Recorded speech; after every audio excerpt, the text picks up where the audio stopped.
ভারী বৃষ্টিতে বাড়ির সামনে জমেছে গলা সমান পানি। এর মধ্যেই প্রসব বেদনা ওঠে এক গৃহবধূর। পরিবারের লোকজন কোনো উপায় না দেখে খবর দেন ফায়ার সার্ভিসে। এরপর পানিবন্দী ওই গৃহবধূকে উদ্ধার করে হাসপাতালে নিয়ে যান ফায়ার সার্ভিসের কর্মীরা। হাসপাতালে ওই গৃহবধূ একটি পুত্র সন্তানের জন্ম দিয়েছেন বলে জানা গেছে। ৯ জুলাই সকাল ৬টার দিকে চট্টগ্রামের লোহাগাড়া উপজেলার পশ্চিম আমিরাবাদ ইউনিয়নের খৈয়ারকুল গ্রামে এ ঘটনা ঘটে। ওই গৃহবধূর নাম মিজবাহুল জান্নাত। তিনি ওই এলাকার সৌদি আরব প্রবাসী রিয়াজ উদ্দিনের স্ত্রী। খৈয়ারকুল গ্রামটি ডলু নদের তীরে। গত কয়েকদিনের অতি ভারী বৃষ্টিতে ডলু নদের পানিতে গ্রামটি প্লাবিত হয়েছে। পরিবারের সদস্যদের সঙ্গে কথা বলে জানা যায়, ৮ জুলাই দিবাগত রাত ২টার দিকে মিজবাহুলের প্রসব বেদনা শুরু হয়।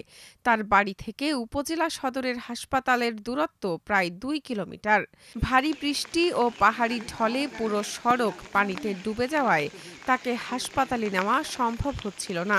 কয়েক ঘন্টা যন্ত্রণায় কাটানোর পর ফায়ার সার্ভিসকে খবর দেওয়া হয়। এরপর ফায়ার সার্ভিসের উদ্ধারকর্মীরা পানি মারিয়ে স্ট্রেচারে করে গৃহবধূকে নিরাপদে অ্যাম্বুলেন্সে তুলে হাসপাতালে পৌঁছে দেন। বর্তমানে মা ও নবজাতক দুজনই সুস্থ আছেন।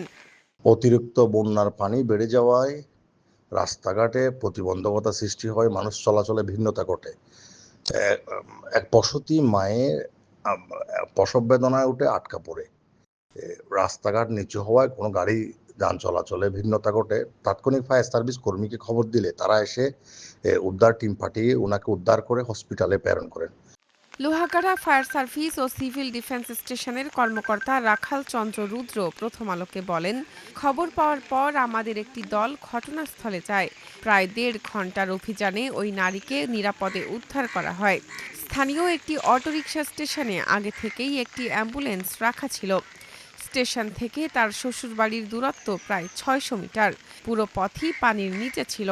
আমরা তাকে স্ট্রেচারে কাঁধে বহন করে অ্যাম্বুলেন্সে তুলে হাসপাতালে পাঠাই।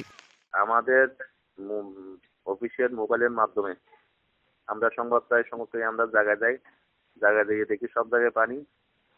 এরপর আমরা হেঁটে গিয়ে ওই ওনাকে স্ট্রেচার করে কাঁধে করে নিয়ে এসে অ্যাম্বুলেন্স করে সাউন্ড হেলথ হাসপাতালে দিয়ে দিই। সাথে ওনার একজন আত্মীয় ছিল।